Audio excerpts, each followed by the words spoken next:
Okay guys, here is a recap of day 2 on the carnivore diet. If you guys have been following my series, you know I am really trying to heal my gut. I definitely recommend watching my first video where I talk about why I'm doing the carnivore diet. If you know me online, you know I eat a ton of meat and very protein, low carb focused anyway, but I am noticing some major differences as I really get into animal-based eating. And I mean animal-based, not the animal-based diet, but really only things that come from an animal. And so just to recap what I ate on day 2, I started with bulletproof coffee. I am just loving bulletproof coffee. It's just like a jolt of fuel into your body with getting all those healthy fats in. If you recall, I'm also doing it because it has coconut oil in it, which has caprylic acid in it, which is a natural antibacterial. I'm trying to heal some issues in my gut. I think I have a bacterial overgrowth of some sort. In episode 1, I shared the results of my blood test. You can literally see vermin crawling around in my blood. It's gross.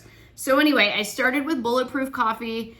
Now, I will say I am still using stevia, which is a plant-based sweetener in my coffee. And when I look at all these carnivore blogs and things, you know, really you're not supposed to be doing that. So just baby steps for me. But it has made me realize, like, am I addicted to the taste of sweet? You know, stevia is probably the best, in my opinion, one of the best natural 0-calorie sweeteners because it does come from a plant. But I'm also starting to realize, like, am I addicted? Like, are my taste buds addicted to the taste of sweet and like artificial sweet, right? Like, I always add stevia to everything. So it's kind of forcing me to have a come to Jesus of just really thinking about like decreasing the amount of stevia I use, because I feel like I've sabotaged my taste buds by over sweetening everything. And I feel like probably a lot of people out there have done that as well. Back in the days when I used to be addicted to diet soda and things like that, you know, then you get used to like Splenda. I mean, I've done all the unhealthy things in the past before, like the internet and so much information on social media. So I can attest to, like, you can get addicted to artificial sweetener as well. Some people are addicted to sugar. I might be addicted to artificial sweetener. So this is a come to Jesus I need to have with myself. So I'm definitely going to look to decrease the amount of stevia I'm using in my coffee, just to really get myself on a reset. So anyway, I had bulletproof coffee, and then I had some hard-boiled eggs and cheese. I usually opt for like a hard aged cheese because it doesn't have lactose in it, so it doesn't upset my stomach. If you guys have watched some of my things on Instagram, raw dairy, which is not pasteurized, most people who have lactose intolerance can do raw dairy because they haven't killed off the enzymes that come with dairy. Because when you pasteurize dairy, it kills off all the stuff that makes it easier to digest.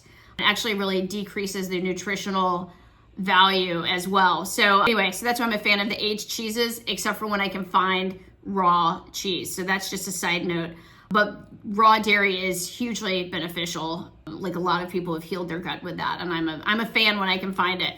So then I had a beef jerky stick for a snack. So if you guys follow me, you'll see I've actually been kind of skipping breakfast because the bulletproof coffee is so satiating that I just like go straight into like an early lunch, so I'm kind of accidentally intermittent fasting in a way.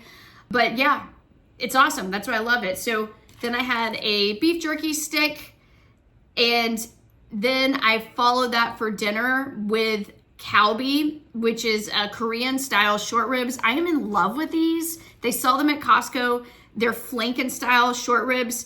Now, this was tough for me because I usually love to put my rub, Sunshine State of Mind rub, on this style short ribs because it gives an Asian vibe. But I can't use my rub because it has granulated honey in it, and I'm trying to cut out all sugar. So even though the sugar in my rub is a healthier version, it's still sugar. And so what I did, and again, this isn't strict carnivore because most carnivore people are eating meat with salt, and that's it. And I'm sorry, I just cannot do it. Like, I need something. Maybe that's just me as a recipe developer. I'm used to spicing and seasoning and saucing, all the things. So this has been interesting for me because I really am used to, especially with Korean short ribs, using my rub and then finishing it with Korean barbecue sauce, which is also has sugar in it. So in essence, I'm having to train myself to break up with sugar on meat, which is delicious. So in this instance, I used liquid aminos. So there's liquid aminos is basically like a healthier version of soy sauce. It's made from non-GMO soybeans. What I really wanted to use was coconut aminos, which is made from coconut, which I think is a healthier version. So it's kind of like a healthier soy sauce. So that's what I marinated the meat in.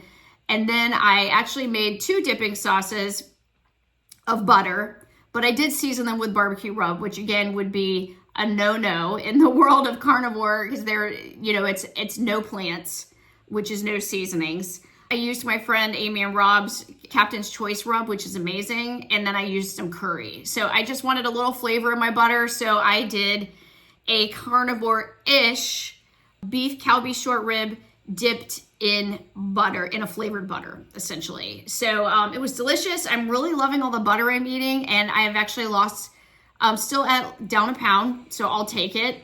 Though the real goal of me doing this was to just really heal my gut first and foremost. Everything else is a bonus. Now, before I jump off, I do want to talk about, like, we're talking about sugar. I'm talking about my addiction to artificial sweetener. And I just think we are trained to look for sweet in everything. And I came across this realization that even in the world of beef jerky, they're not all created equal. So when I went to go grab beef jerky, we have all these snack sticks in the house, and I started reading labels and I realized they have sugar in them. Like, why does beef jerky have sugar? So the only one that does not have sugar is the Country Archer. I actually buy these at Costco and I love these. I always stick these in my purse. I give them to my kid in his lunch. But I love Porter Road for their meat, but let's read the ingredients on this beef jerky. Beef, sea salt, white sugar. So the third ingredient is sugar. So why do we need to put sugar in beef jerky? So I love these too. My kid loves these. They're great. Now this is the one with honey, so of course it's gonna have sugar.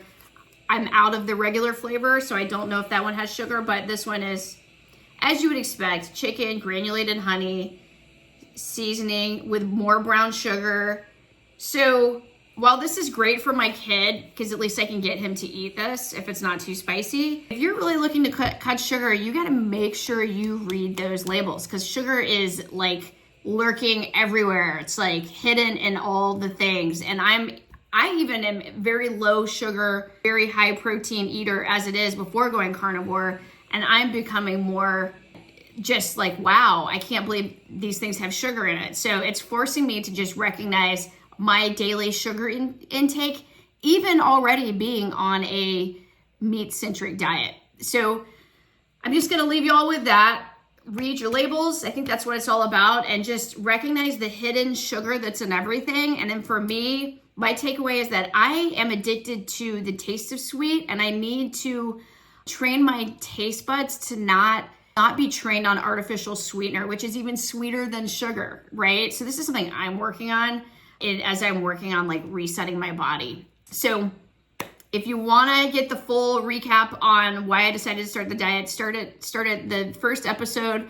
I show the results from my blood test, which are like mind-bogglingly crazy to see the weird stuff in my blood. But it's part of the reason and reiterating why I'm trying to get my health in check. So with that, I'm signing off. I hope y'all have a great day and look for the next episode. If you haven't subscribed or liked, please do so. I'm trying to build a like-minded community around health and really watching, reading labels, and would love to meet y'all if you're also on the same journey. Cheers, y'all.